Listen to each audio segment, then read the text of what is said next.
திருகோணமலை சேனையூர் மத்திய கல்லூரியில் புதிதாக நிர்மாணிக்கப்பட்ட தொழில்நுட்ப ஆய்வுக்கூடம் நேற்று திறந்து வைக்கப்பட்டது. கிழக்கு மாகாண கல்வி அமைச்சர் சி தண்டாயுதபாணியின் தலைமையில் இந்த நிகழ்வு இடம்பெற்றது. இதன்போது பாடசாலை மாணவர்கள், ஆசிரியர்கள், பெற்றோர்கள் மற்றும் நலன் விரும்பிகள் என பலரும் கலந்து கொண்டிருந்தனர். கிழக்கு மாகாண கல்வி அமைச்சர் தொழில்நுட்ப ஆய்வுக்கூடத்தினை திறந்து வைத்தார்.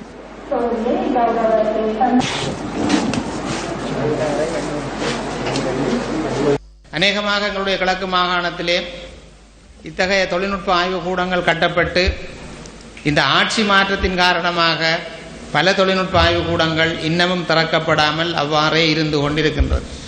நாங்கள் எவ்வளவு விடயங்களை நாங்கள் இழந்து போய்விட்டோம். எங்களுடைய பிரதேசங்களை இழந்தோம், எங்களுடைய வீடுகளை இழந்தோம், எங்களுடைய மக்களை இழந்தோம், எங்களுடைய சொத்துக்களை இழந்தோம், எங்களுடைய தொழிலை இழந்தோம்.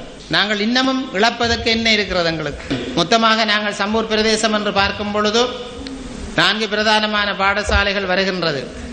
சம்பூர் மகாவித்தியாலயம் இந்த பிரதேசத்திலே அமைந்திருந்த ஒரு வன்சி தர பாடசாலை. அதன் பின்பு சம்பூர் ஸ்ரீமுருகன் வித்தியாலயம். இந்த 2 பாடசாலைகளும் இப்பொழுது விடுவிக்கப்படாத பிரதேசத்திலே அமைந்திருக்கின்றது. அந்த 2 பாடசாலைகளும் இப்பொழுது இந்த சேனையூர் மத்திய கல்லூரியினுடைய மாணவர் விடுதியிலே இயங்கிக் கொண்டிருக்கின்றது.